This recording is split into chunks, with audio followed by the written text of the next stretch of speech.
সিচুয়েশনটা এরকম দাঁড়ালো যে এই বছর মনে হচ্ছে যেন আইসিসি টি-20 ওয়ার্ল্ড কাপটা না অর্গানাইজ করলে বোধহয় বেটার করতো আইসিসি। অ্যাকচুয়ালি আইসিসি একটা নিয়ম করেছে যে প্রতি ২ বছর অন্তর একটা করে ইভেন্ট করবে। সেটা টি-20 ওয়ার্ল্ড কাপ হোক, ৫০ ওভারের ওয়ার্ল্ড কাপ হোক বা টেস্ট চ্যাম্পিয়নশিপ। এখন এই বছর ২০২৪ এর ওয়ার্ল্ড কাপের পর ২৬ এ আইসিসি টি-20 ওয়ার্ল্ড কাপ ভারতে হওয়ার কথা।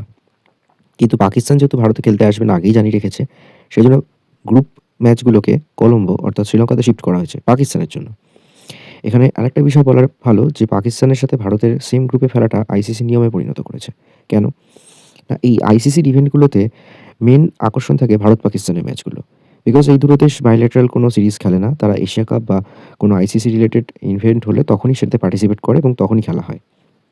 প্রত্যেক বছর দেখা যায় যে ভারতের সাথে একই গ্রুপে রাখে পাকিস্তানকে যাতে ভারত-পাকিস্তান ম্যাচটা হয় এবং তাতে চড়া দামে টিকিট বিক্রি হয়। ব্রডকাস্টাররাও জানে যে টিআরপি হাই থাকবে। প্রচুর লোক ওটিটি প্ল্যাটফর্ম হোক, টিভিতে হোক চোখ দিয়ে থাকে যে ভারত-পাকিস্তানের ম্যাচ চলছে। কিন্তু গত বছর যখন এই যুদ্ধটা প্রায় একটা যুদ্ধকালীন তৎপরতা বা সৃষ্টি হয়েছিল সময়তে, সবাই ভেবেছিল যে ভারত-পাকিস্তানের ম্যাচ আর হবে না। তারপর এশিয়া কাপ হয়েছে ঠিকই। কিন্তু এশিয়া কাপের চ্যাম্পিয়ন হওয়ার পরেও পাকিস্তান যেহেতু আয়োজক দেশ ছিল, পাকিস্তানের আ যিনি বোর্ডের হেড আছেন তার থেকে আমাদের ক্যাপ্টেন সূর্যকুমার যাদব বলেছে, "আমরা কাপ নেব না। পরে কাপটা আমরা কালেক্ট করে নেব।" সেটা নিয়ে এখন একটা দোলাচল চলেছে। কেন? তারা বলছে যে আমাদের কাপ আমাদের কাছে আছে, ভারত এখনো কালেক্ট করেনি। যাই হোক, এমতাবস্থায় এখন দেখা যাচ্ছে যে পাকিস্তান আইসিসি টি-20 ওয়ার্ল্ড কাপ খেলছে।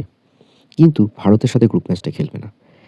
বিষয়টা হচ্ছে আরও গোলমাল পাকিয়েছিল যখন কলকাতা নাইট রাইডার্স মুস্তাফিজুর রহমানকে নিয়েছিল এবং সেই সময় বাংলাদেশে একজন হিন্দুকে মেরে দেওয়ার পর চারিদিকে হইচই উঠে যে মুস্তাফিজুর রহমানকে আইপিএল থেকে বের করতে হবে।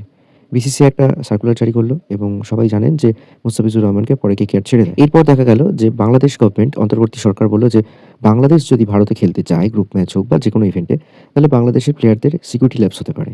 এই ইস্যু দেখালো এবং বাংলাদেশ ক্রিকেট বোর্ডকে নির্দেশ দিল যে তাদেরকে পারমিশন দেওয়া হচ্ছে না ভারতে টি-20 ওয়ার্ল্ড কাপ খেলতে যাওয়ার জন্য। তাও সেটা ১ মাসেরও কম টাইমে এরা হঠাৎ করে এটা জানায়। বিসিবি অনেকভাবে বোঝানোর চেষ্টা করেছিল যে ভারতে খেলতে গেলে কোনো প্রবলেম হবে না। বাট হয়নি। আর এদিকে বাংলাদেশের সাথে ভারতের সেপ্টেম্বর মাসে কিন্তু একটা সিরিজ হওয়ার কথা ছিল। সেটাও কিন্তু হয়নি। তো বাংলাদেশের সাথে ভারতের এখন নানা রকম সমস্যা চলছে। এই সিচুয়েশনে সবাই ভাবছিল যে হয়তো পাকিস্তান খেলতে যাবে না বা খেলবে না। বাংলাদেশের মধ্যে উইথড্র করে নেবে। বিকজ বাংলাদেশ যে ভারতে খেলছে না বা বাংলাদেশ এবারে আইসিসি টি-20 তে পার্টিসিপেট করবে না, সেই বিষয়ে বাংলাদেশকে সাপোর্ট করেছিল একমাত্র পাকিস্তান। তারা বলেছিল যে বাংলাদেশের ম্যাচগুলো শ্রীলঙ্কায় শিফট করা হোক। কিন্তু আইসিসি সেটা করতে পারেনি এবং বলেছে এত কম টাইমের মধ্যে এভাবে শিডিউল চেঞ্জ করা সম্ভব না। তাতে প্রবলেম হয়ে যাবে। কেন একটা শিডিউল যখন পাবলিশ হয় সেইভাবে ব্রডকাস্টারদের সাথে সেইভাবে টাই আপ করা থাকে যে সেই শিডিউল ওয়াইজই সমস্ত ম্যাচগুলোকে টেলিকাস্ট করতে হবে। এখন এদিক ওদিক করা মানে হিউজ অ্যামাউন্টের লস হয়ে যাবে। তো এই সব ভাবনা চিন্তা করে যদিও বাংলাদেশ বোর্ডের অলরেডি ৩৫০ কোটি টাকার রেভিনিউ আর্নিং লস হয়েছে, তারা উইথড্র করে নেয়। সেখানে স্কটল্যান্ড খেলতে যায়। এখন পাকিস্তান বলছে যে আমরা টি-20 ওয়ার্ল্ড কাপ খেলবো, কিন্তু ভারতের সাথে লিগ ম্যাচ খেলবো না। বাকি নামিবিয়া, নেদারল্যান্ড, ইউএসএ এদের সাথে খেলবো। এখন ইউএসএর কাছে গতবারে কিন্তু হেরে গেছিল পাকিস্তান। এবারে যদি হেরে যায় তাহলে কিন্তু ভারতের ম্যাচটা তো এমনিই খেললো না। আর কোনো একটা ম্যাচে যদি হেরে যায় তাহলে তারা লিগ টেবিল থেকে বেরিয়ে যাবে। এখন এই সিচুয়েশনে দেখা যাচ্ছে যে পুরো টি-20 ওয়ার্ল্ড কাপটা পুরো মানে ছেলেখেলা বানিয়ে দিয়েছে। এই বলছে খেলবো না, ও বলছে আমি অমুক দলের সাথে খেলবো না। এগুলো কি? এখন আইসিসি এমার্জেন্সি বেসিসে একটা মিটিং ডেকেছে আজকে। সেখানে যদি একটা স্ট্রিক্ট ডিসিশন নেয় যে হঠাৎ করে পাকিস্তান যদি এরকম করে পাকিস্তানকে ব্যান করা হয় অথবা বাংলাদেশকে যদি ব্যান করে দেওয়া হয়। কেন ইস্যুটা তৈরি করেছে বাংলাদেশ। সেখানে ভালো করে হাওয়া দিয়েছে পাকিস্তান। এখন এই দুটো ইসলাম কান্ট্রিকে যদি আইসিসি ব্যান করে দেয় বা তাদের সাথে যদি বাইলেটারাল অন্যান্য দেশের খেলা যদি বন্ধ করে দেয়, তাহলে হিউজ অ্যামাউন্ট অফ লসের মুখে পড়বে এবং এই দুটো দেশের ক্রিকেটারদের ফিউচার, ক্যারিয়ার কী হবে ঈশ্বর জানে। সরি আল্লাহ জানে। বিকজ তারা এরপর হয়তো নিজেদের কোনো স্টার্টআপ খুলতে হবে, বিজনেস করতে হবে, অন্য কিছু করতে হবে। আর ক্রিকেটই যদি ব্যান হয়ে যায় তাহলে তাদের তো ক্যারিয়ার শেষ হয়ে যাবে।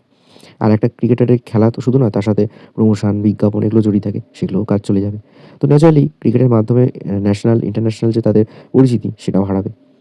এখন এই সিচুয়েশনটা হচ্ছে এরকম যে ভারত প্রথম আয়োজক দেশ ছিল। শুধুমাত্র পাকিস্তান ভারতে খেলতে আসবে না বলে শ্রীলঙ্কার সহযোগ দেশ হিসেবে অংশ নেয় এবং সেখানে দেখা যাচ্ছে যে পাকিস্তান বলছে যে আমরা ভারতে খেলতে যাব না।